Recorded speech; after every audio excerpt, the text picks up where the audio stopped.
L'écran se figea en plein cri. Sa bouche grande ouverte, les dents serrées, son bouquet brandi comme une arme. Derrière elle, une flûte de champagne gisait en éclats sur le sol en marbre, les morceaux scintillant sous l'éclairage blanc et doré. Le marié, Logan, se tenait à côté d'elle, figé dans le temps, la bouche formant un « oh » silencieux de panique. La main de ma mère était levée à mi-hauteur, comme si elle avait tenté d'arrêter ce moment, mais c'était trop tard. En bas de l'écran, la bannière défilait toujours, Aubrey et Logan, une journée d'amour. J'étais assise sur mon canapé, silencieuse, un verre de vin à la main, le flux vidéo figé sur cette image précise, une peinture de désastre que personne n'avait eu l'intention de créer. Je ne clignais même pas des yeux. Aucun son, aucune voix off, juste cette image immobile et le bourdonnement de mon vieux réfrigérateur en fond sonore. Ce n'était pas la première fois qu'on me demandait d'observer les choses depuis les coulisses. C'était simplement la première fois qu'on me donnait un mot de passe pour le faire. On m'avait dit que je pouvais regarder depuis chez moi, et c'est ce que j'ai fait. J'ai tout regardé. Chaque seconde.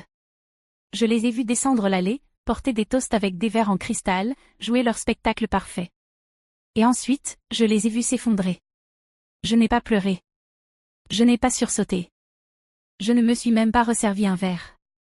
Je me suis simplement renfoncée dans le canapé et j'ai observé le chaos qu'ils avaient tenté de mettre en scène avec tant de soin. Et alors que le visage de ma sœur se déformait de rage et que son mariage s'effondrait autour d'elle, une seule pensée me traversait l'esprit. Comment en est-on arrivé là? C'était un jeudi quand l'appel est arrivé. J'étais en train de plier du linge dans le salon, ce genre de tâche tranquille qu'on fait quand la journée ne demande pas grand-chose. Le téléphone s'est allumé, maman. J'ai hésité un instant, puis j'ai décroché. Elena, ma chérie, dit-elle d'un ton aérien qu'elle réservait aux bulletins météo et aux mensonges polis. Nous voulions te parler du mariage. Sa voix flottait dans le combiné comme si elle ne pesait rien, mais je savais mieux. J'avais grandi avec ce ton. C'était le même que celui qu'elle utilisait pour me dire que la robe que j'aimais était un peu trop simple, ou que mon choix de carrière était raisonnable, si c'est ce qui te rend heureuse. Je retenais mon souffle. Tu sais comment ça se passe, continua-t-elle. La famille de Logan est assez nombreuse, et le lieu, eh bien, il a des règles très strictes de capacité. Ce sera une cérémonie intime. Sélectionnée avec soin. Très élégante. Sélectionnée. Elle disait cela comme si j'étais un coussin décoratif qui n'allait pas avec le canapé.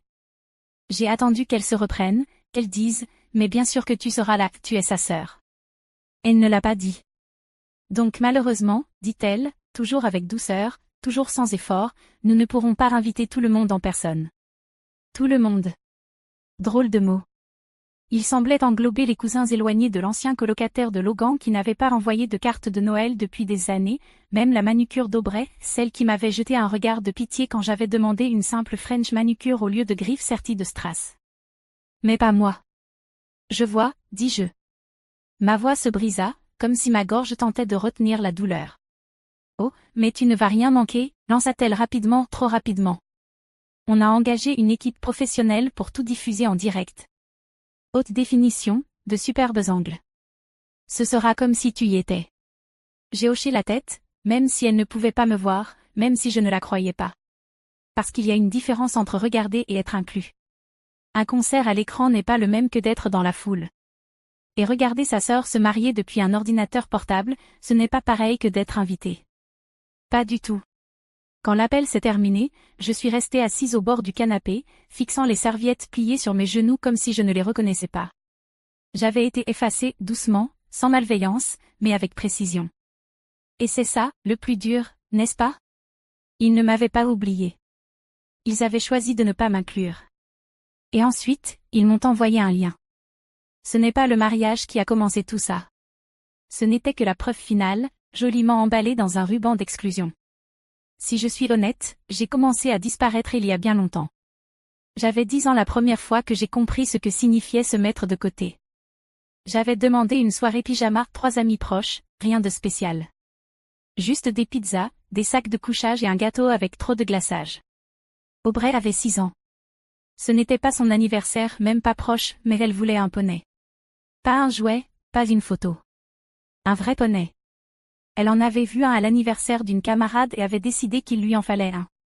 Quand mes parents ont dit non, elle a hurlé.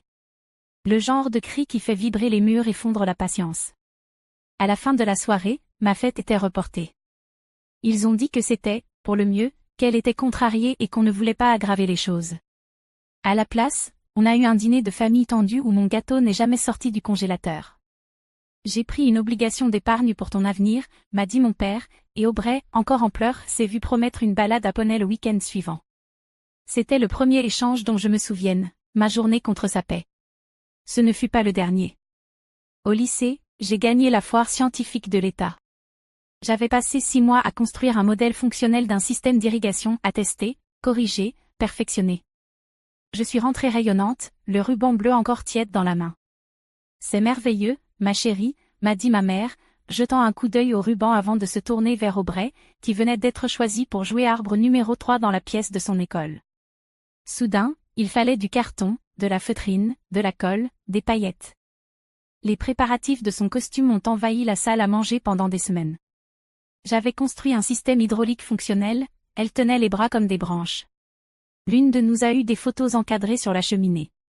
Ce n'était même pas une compétition. Mais je ne me suis pas plainte.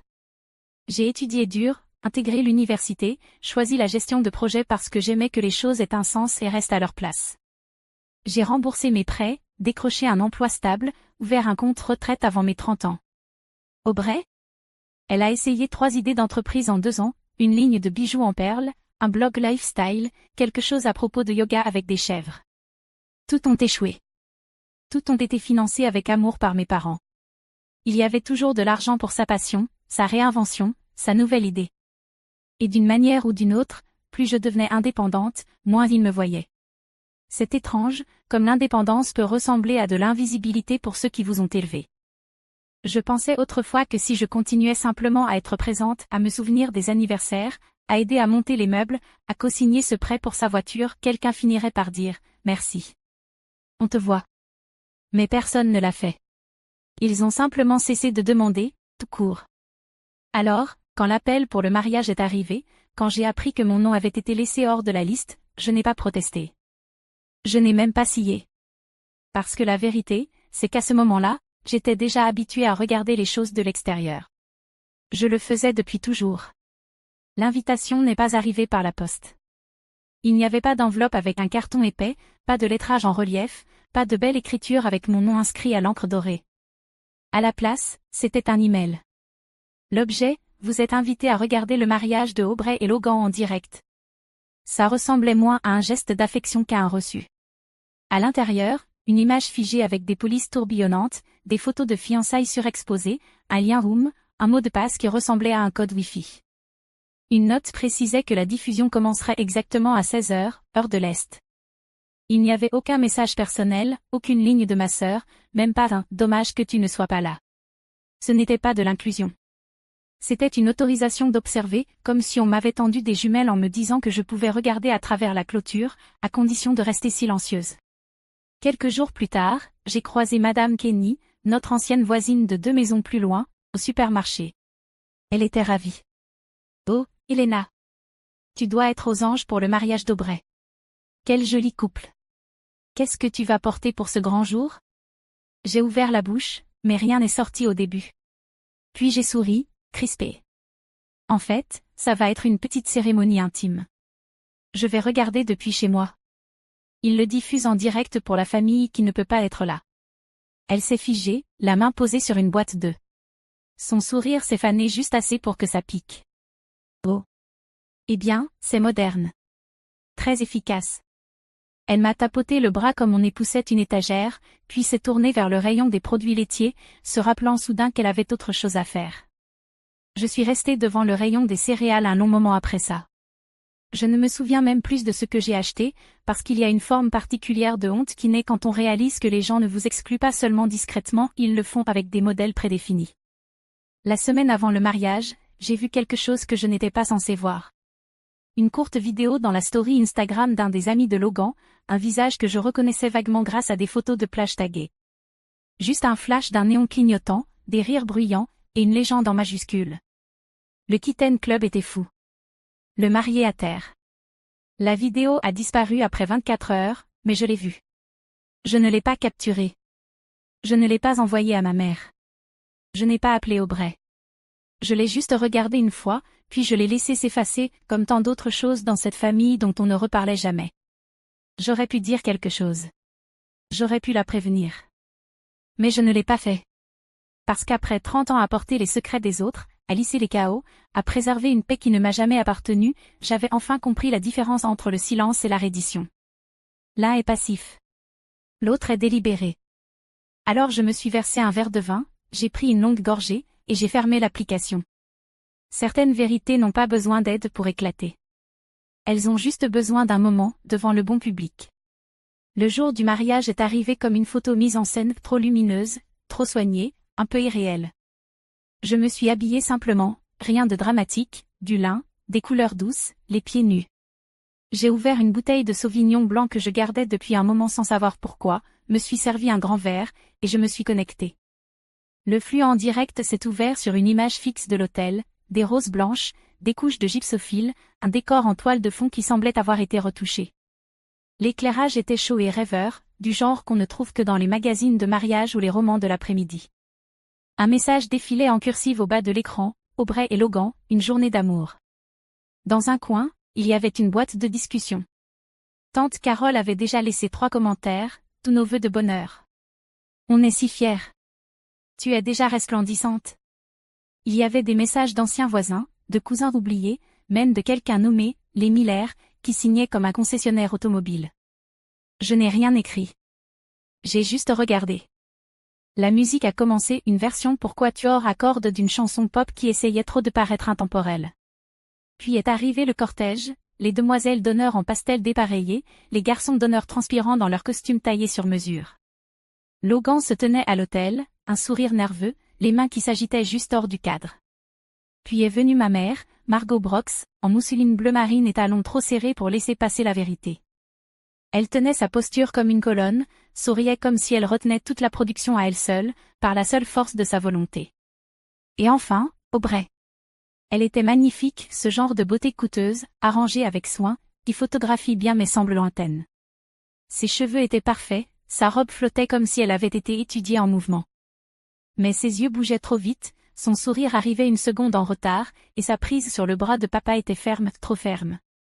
Elle marchait comme un général passant en revue ses troupes, pas comme une mariée entrant dans une nouvelle vie.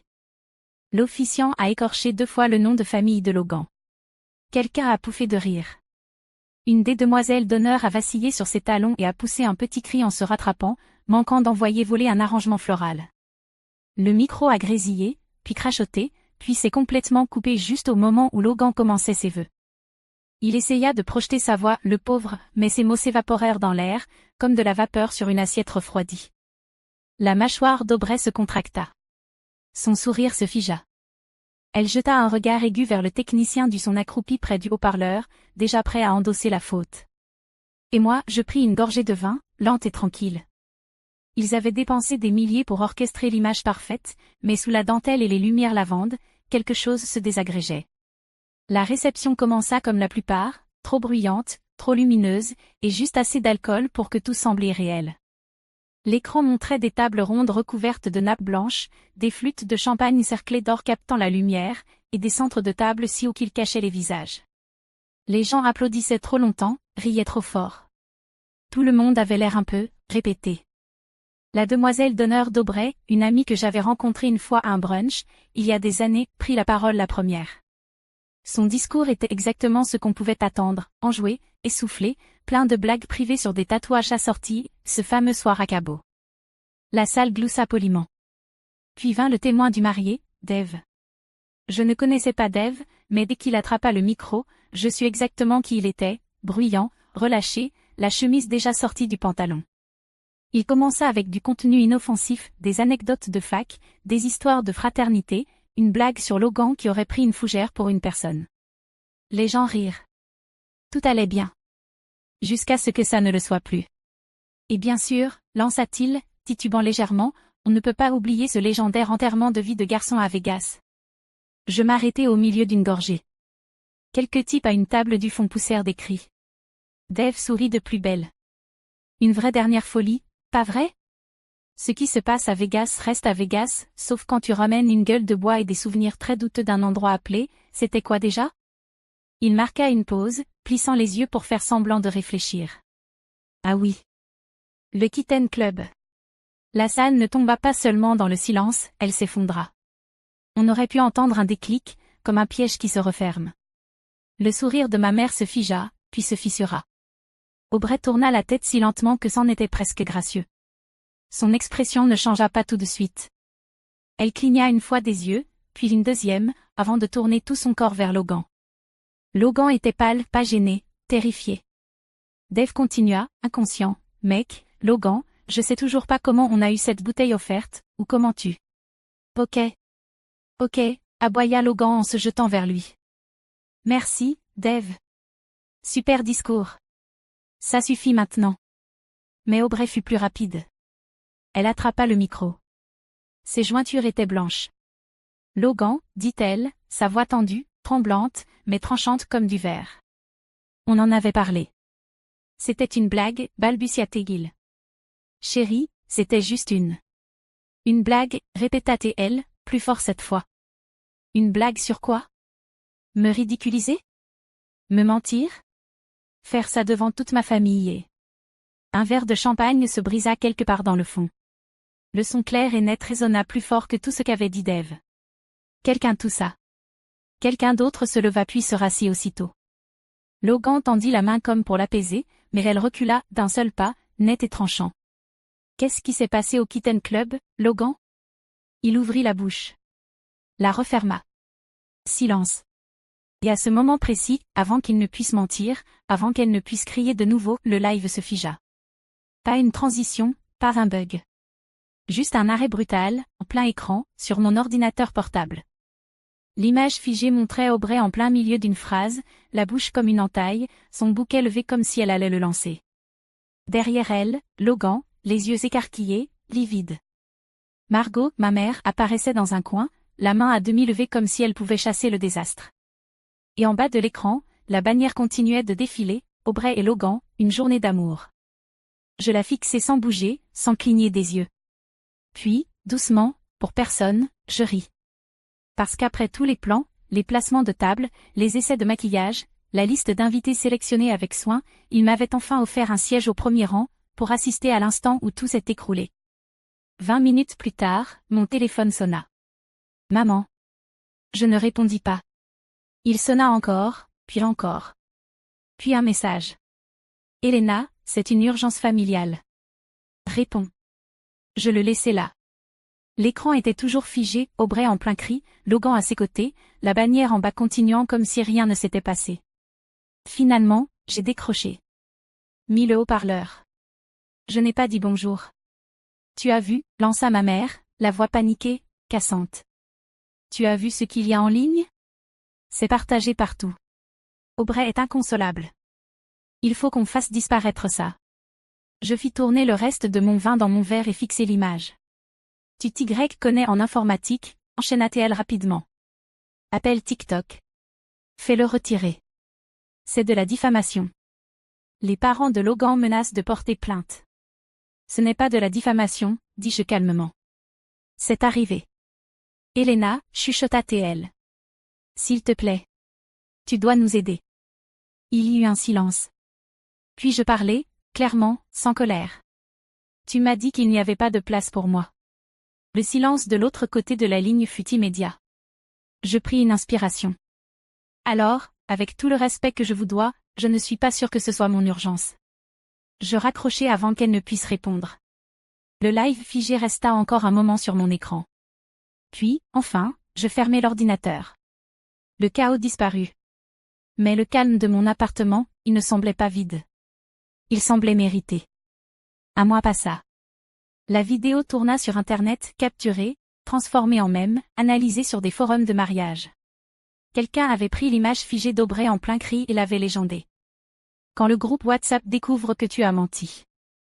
Je ne l'ai pas partagé. Je ne l'ai même pas enregistré. Je me suis contentée d'observer le vacarme enfler, puis disparaître. Par des échos, j'ai appris qu'Aubrey et Logan avaient reporté leur lune de miel. Ils étaient en réévaluation de leur communication, quoi que cela veuille dire. Ma mère a cessé de publier. Mon père s'est mis au travail du bois, apparemment, il sculpte des petits oiseaux en pain avec des yeux furieux. Moi, j'ai obtenu une préapprobation de prêt immobilier. J'économisais discrètement depuis des années, dîners sautés, vacances reportées, anniversaires modestes, toujours avec cette idée que, un jour, je ferais quelque chose pour moi. J'ai visité une douzaine de propriétés, des petites maisons, avec des planchers grinçants mais des bases solides. Et je l'ai trouvé, dans une rue ombragée bordée de chênes, un bungalow de 2 chambres, avec une peinture écaillée, une grande véranda, et un jardin qui sentait vraiment l'herbe. Elle avait besoin de travaux, mais pas trop. Le jour où j'ai signé les papiers, je n'ai appelé personne. Pas de champagne, pas de story Instagram. Juste moi, un stylo, et un notaire qui m'a dit doucement. Félicitations. Et c'était suffisant. Ils avaient dépensé des dizaines de milliers de dollars pour organiser un mariage parfait qui avait explosé devant Internet. Moi, j'ai dépensé une fraction de ça pour acheter quelque chose qui serait toujours debout dans des années, pas pour faire joli, pour abriter. Ce soir-là, je me suis assise par terre dans mon nouveau salon. Pas encore de meubles, juste l'écho d'un espace vide, une lampe douce dans un coin, et une brise qui entrait par la fenêtre ouverte comme si elle y appartenait bien avant moi. Le plancher en bois craquait sous moi, du vrai bois, rien de vernis, rien de faux. J'ai allumé une bougie, versé un seul verre de vin. Puis j'ai ouvert mon ordinateur et supprimé le lien du mariage. Pas par colère, juste parce que je n'en avais plus besoin. Je ne regardais plus la vie des autres se dérouler. J'étais dans la mienne, maintenant. Pas de bannière, pas de diffusion en direct, pas de liste d'invités sélectionnés. Juste de l'air, juste du silence. Et c'était magnifique. Je croyais autrefois qu'être exclu signifiait que je manquais quelque chose. Mais ce n'était pas vrai. On m'indiquait juste un autre chemin. Un chemin meilleur.